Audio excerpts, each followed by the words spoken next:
The Kalashnikov rifle has known several variations over its decades of service. Everyone knows the heavy hitter variations such as the Russian AK-47, the AKM, and the AK-74, but very few people know much more about the AK than that. In this series, we will continue to explore the variations of the Kalashnikov that have made the AK the most recognized rifle around the world. Let's get started. As we all know, Poland adopted the Kalashnikov rifle and production began in the sleepy town of Radom.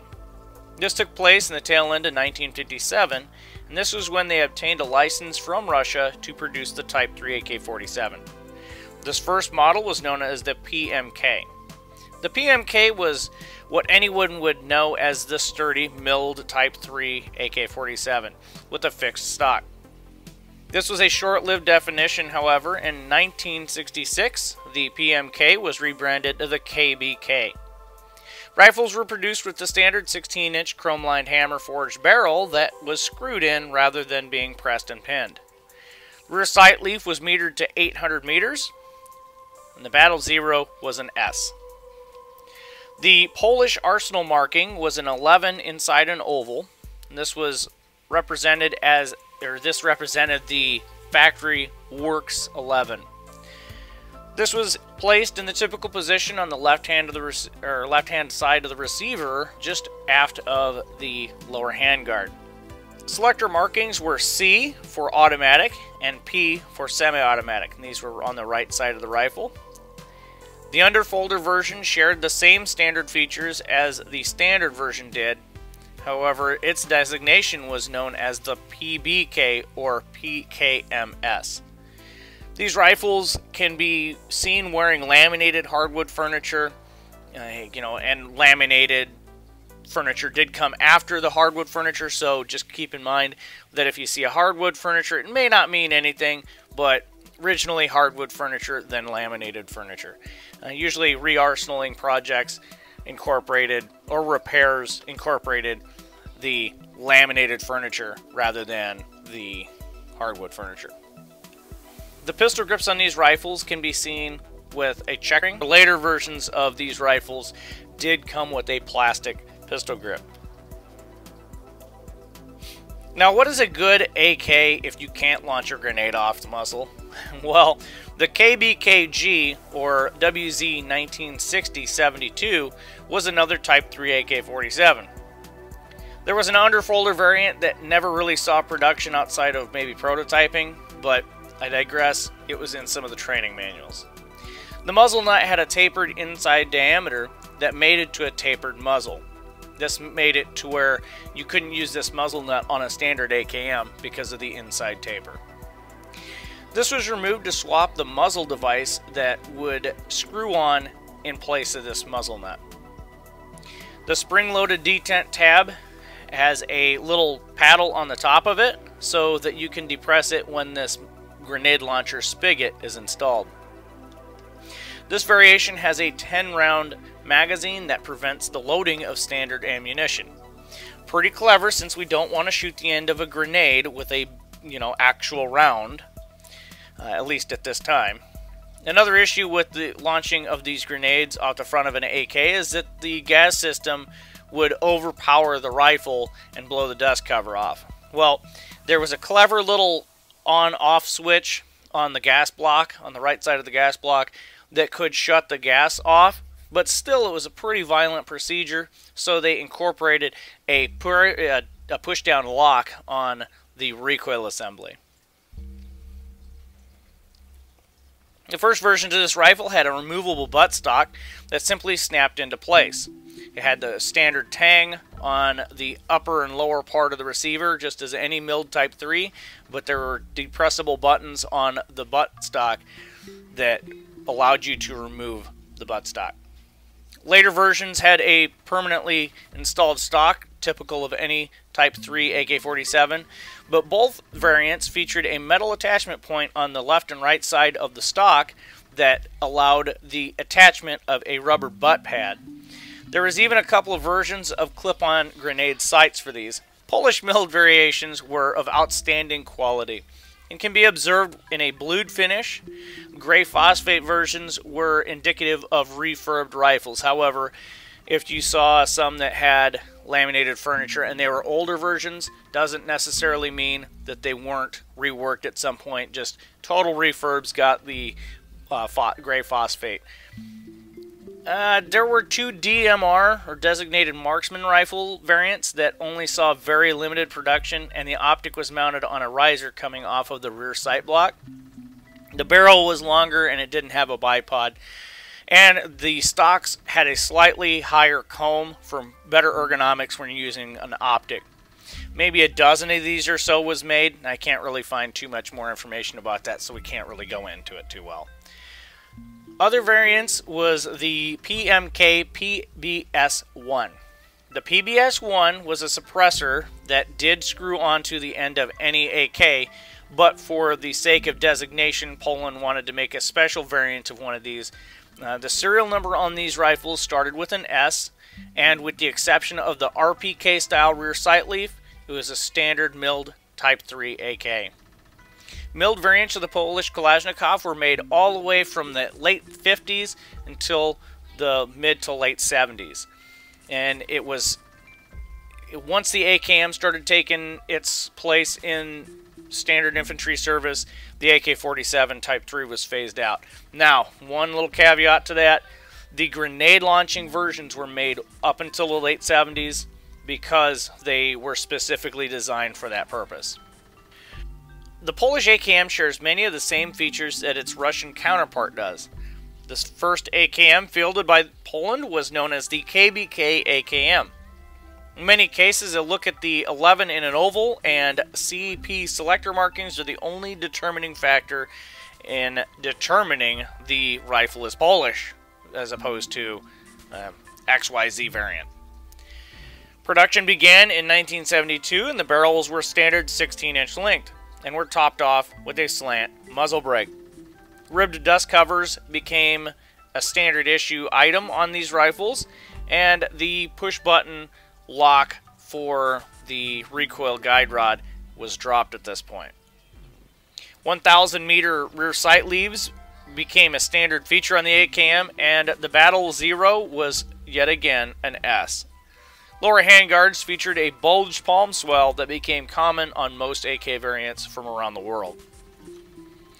Now, early production models, I mean absolutely early, probably within the first 3-4 months of production, these rifles were blued and had a hardwood furniture stock set, whereas other versions of the first year of manufacture feature a satin black finish, pistol grips that were made of plastic, and laminated furniture.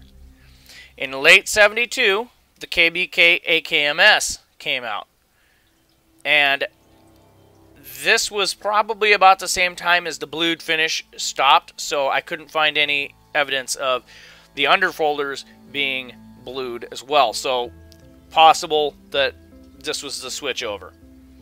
This was the underfolding version, and it had some of the same features as previously listed with the AKM, with the exception of the reinforcing plate being mounted under the receiver, so it would stabilize the receiver a little bit more if you were shooting it with the stock folded. Production of these two variants and their spin-offs carried on until the end of the Cold War. An N or an L designation indicates the presence of an optic rail. The optic mount on these was a two-part design that was riveted to the left side of the receiver and had a screw-on dovetail plate that would allow the mounting of the NSP-2 or NSP-3 night vision optic. Folding stock versions have a special leg on the left side of the folding stock to allow the optic rail to be bypassed when folding the stock. Now, this does not allow the optic to be bypassed, but it does without the optic. So if the optic is there, you can't fold the stock. Model numbers for the rifles that would have had these optic mounts were as follows. KBK AKM-L, this would be the AKM full stock. The KBK AKM-SL, this is a folder, and this one here would be for the NSP-2 optic. The others were for the NSP-3, and respectively they were the KBK AKM-N, that's the regular AKM, and KBK AKM, and SN, and that's the folder. A special birdcage flash hider was developed to use in conjunction with these optics, so the rifle could be better effectively used when low light situation presented themselves. Other noteworthy AKM variants were the PMK-M, WZ-74, the KBK AKM-P, and the KBK AKSP, the Talk-1, the Talk-2, and the WG-GS-4. The PMK-M WZ-74 featured a special lower handguard that would allow the manipulation of an under-the-barrel mounted first-generation laser or the 40mm pallid grenade launcher. The KBK AKM-P and SP are standard AKM and AKM-S rifles with night vision sights attached.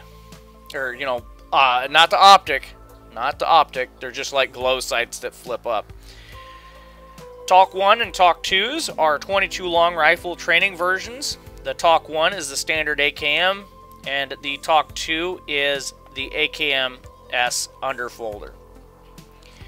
Last but not least, we have the WG-GS-4. This was a riot control gun that was not able to chamber live rounds and was essentially a bolt action as it did not have a gas system either. This was in spite of the standard automatic AKM receiver. The use of the underfolder rear trunnion allowed for the back of this thing to be smooth. There were no sights, so you just had to guess where you were shooting, and often these were used at close range, so the use of a sight really wasn't too much of an issue. It featured a foregrip that was just another AK pistol grip that was mounted just underneath the barrel. And, you know, basically there wasn't a lower handguard because that was the pistol grip. There were two variations of the muzzle attachment. One was just a tube that you would put the smoke grenade into, and you would discharge the rifle. You know, these things couldn't take live rounds, so, you know, they were strictly for blanks. And anyway, you would launch out of this grenade tube. Another one actually had like a cone-shaped muzzle, and it shot a net. You know, it's like a Batman toy. But anyway, yeah, it shot a net out of the front of it. Pretty cool. Also, on the left side, there was a clip that was welded onto the side of the receiver, and you could just like clip it onto your gear or whatever. Not sure how effective that would have been, but yeah. Poland did not adopt an AK-74 variant until late in the game. This variant was known as the WZ-88. But before we get into this variant, we need to take a look at its predecessor. The AKM-S WZ-80 was a rifle that featured a selector on the right and left side. Now here's the thing. Here's a really interesting thing here. The right side was the standard selector position, okay? The safe position was Z, and 0 was for fire. Now on these prototypes, the C and P letters were still present from a regular AKM-S underfolder receiver, so you could tell that they just repurposed a receiver for this project here. Now, the interesting thing is on the left side of this receiver, you had your fire selector. Okay, the C was an automatic position. The S was for 3-round burst, and P was for semi-automatic on this. Now, the right side selector was only a safety. The left side, just like the Tontal, was only for selecting your fire position. This version was very short-lived and did not make it past a few hundred units produced, and this variant did not make it past 1981. Now, obviously, Poland was interested in the AK-74, but after watching East Germany and Bulgaria kind of get screwed over by seeing their export sales potential evaporate over the 74s, Poland wasn't having any of that. So, like anyone trying to do their own thing and not trying to, you know, just trying to stay out of a contract that was going to be really, really binding, they started to do their own thing. Here's when the Tontal project came up. Clearly, they were not going to play ball with Russia and decided to do their own thing, not wanting to be under a heavy, burdensome contract. This is one reason why the WZ-88 is so vastly different than the Russian AK-74. In another segment, we'll go over the cartridge development of the Warsaw Pact nations, but for now, let's just talk about the 88 rifles. The first rifles that came from the Polish Tontal program were known as the WZ-81 Tontals. Now keep that in mind, because the WZ-80 did not make it past 81. Well, this is the reason why, because they started to switch the caliber of choice to 5.45 by 39, and this is where we're going with this. So technically the WZ-80 program did die, but it didn't. It just went to the next caliber. One thing that hindered the adoption of the 74 in Poland was the lack of room in some places, so the full stock variation of a 74 was just a little bit cumbersome. That, and they absolutely insisted on this grenade spigot, and might have overlooked it, but I want to make sure that I do remind you guys. If you looked at the AKMS WZ-80, it's just an underfolding AK in 7.62 by 39 caliber that is essentially a Tontal, but it's a regular AKM, okay? So it's like if the Tontal and an AKM made a baby, this is what it would look like. Anywho, so much of the infrastructure of the Polish military revolved around their standard KBK rifles, which is the AKM. You know, it just kind of made it kind of a big deal to adopt a grenade-spigoted AK-74 with a full stock. So, yeah. The push-button spring finally does make a comeback eventually on this program, because the new style rifle does not have the shutoff valve that the previous KBKG, that was the Type 3 that had milled receiver that was specifically designed for grenade launching. As a result, the top cover would fly off. Yet again, here we are at this problem here. To prevent this, they brought back the spring-loaded push-button lock on the top cover. The grenades on this variant could also use regular ammo to launch their grenades. This prevented accidents that came as a result of using ball ammo in the older style grenades. Now, the older style rifles did have a special magazine that could only accept blanks, but here's the catch. Those rifles were regular Type 3 AK-47s. So imagine your surprise, you pop a grenade on there, and you forget to use your blank ammo magazine. Or you don't even clear the rifle, and anyway, accidents happen, and I'm sure that they were grand when they did happen. The muzzle device was similar to that of a 74 for the exception that it doubled as a grenade spigot. The barrel actually protrudes into the break a little bit, and you can even still clip on a bayonet with this contraption on there. The front sight block has the bayonet lug on it. The gas block in this variant had an extended portion also that kicked out from the base of the gas block, and this allowed you to mount on a clip-on bipod.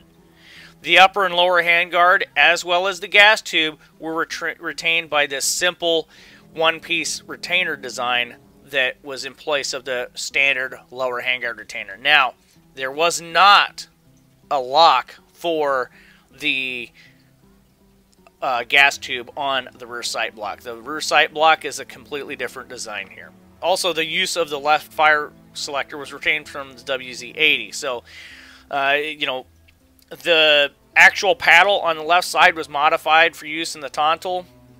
And the Tontal selector positions are C for automatic, P for semi-automatic, and S for 3-round burst. So, basically, if you're wanting to do like a copy of this rifle as an AKM variant, it wouldn't be correct because the selector positions are different. Everything's different about this thing, the selector positions and everything. So, anyway, the right side functioned only as a safety, like on the WZ-80. So, you know, selector markings are Z for safe and O for fire, or 0 for fire. And the C and P are gone. You know, these are specifically designed receivers for this rifle. And believe it or not, there are Tontals out there with a fixed stock, but not many, but they do exist. Now, before I get much further here, I want to express that early WZ-81, the Tontal project, early rifles did have an AKM magwell. So I think some of the confusion as to Tontal mags and everything don't switch over kind of comes from that. but it's not necessarily true. So anyway, the finish on these rifles was a luxurious black satin paint finish. Okay, that was a lie. It's just spray paint, you know, pretty much. The barrel was 17 inches long and was cold hammer forged and chrome lined. By the time the WZ-88 was officially adopted into service in 1991, it was what we all know today as the Tontal. In 1992, the Onyx came out. This was essentially a short barrel Tontal. Didn't really have too many distinguishing features besides that. Its barrel was cut off to 8.14 inches. And this variant was just as short-lived as the Tontal.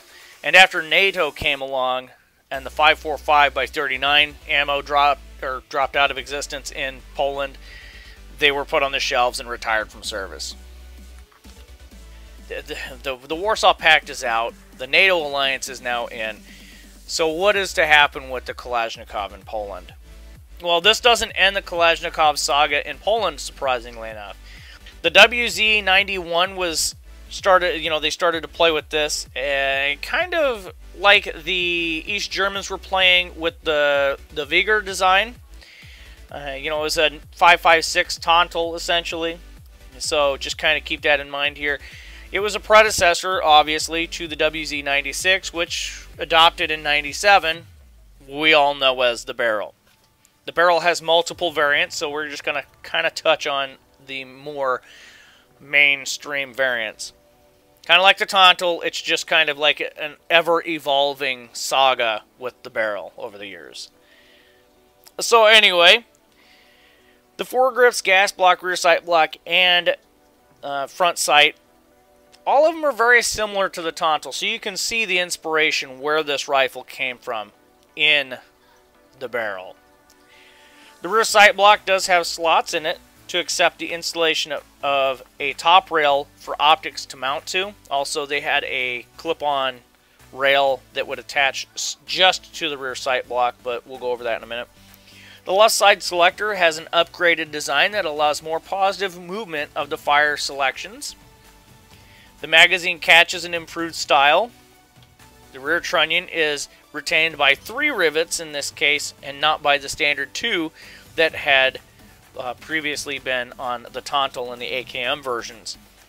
There's also a right side folding stock installed. This can be swapped out with the standard stock from the Barrel Commando, which we'll talk about in a second. Let's not forget, there is a smaller version of this, just as the Tontal had. It's basically a better version of the Onyx.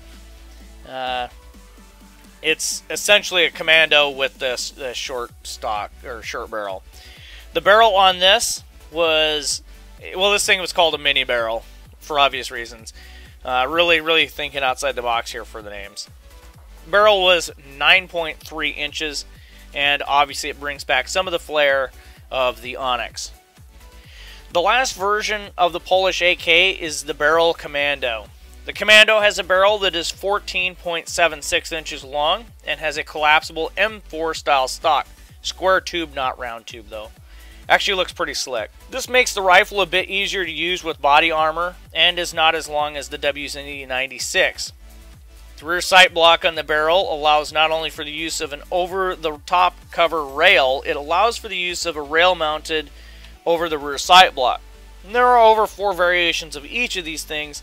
We're not going to get into too much of the specifics about that, but there are over 4 variations of that, so just keep that in mind. In conclusion, I think the Polish Kalashnikov is one of the more interesting stories about the Kalashnikov. It shows the length a nation will go to incorporate one system into multiple roles as a way to save money, and not only that, making their soldiers more flexible on the battlefield.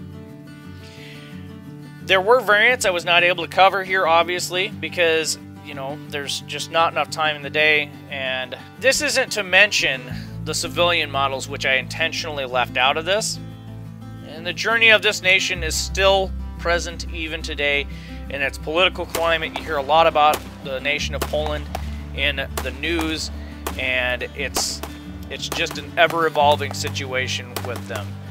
The journey of this nation is still present even today in the events that have taken place in Poland. Will a Kalashnikov have a future role in the Polish military, or will they eventually go their own way as they demonstrated in the use of the WZ-96 over the years? And by that I mean the Tonto program, which seems to be very much alive and well today. I hope you enjoyed this brief history. I will continue the series in the coming weeks. If you have a variant or collection you would like to have shared in an upcoming segment, please email me, zeke@zekeshoots.com. Also, consider helping the channel out by donating on Patreon. That would be www.patreon.com/ZekeShoots. Any donation you make goes right back into the channel. Thank you guys for watching. Leave your thoughts below. Let's take a quick break and we'll be right back with more of the Zeke Shoots Show.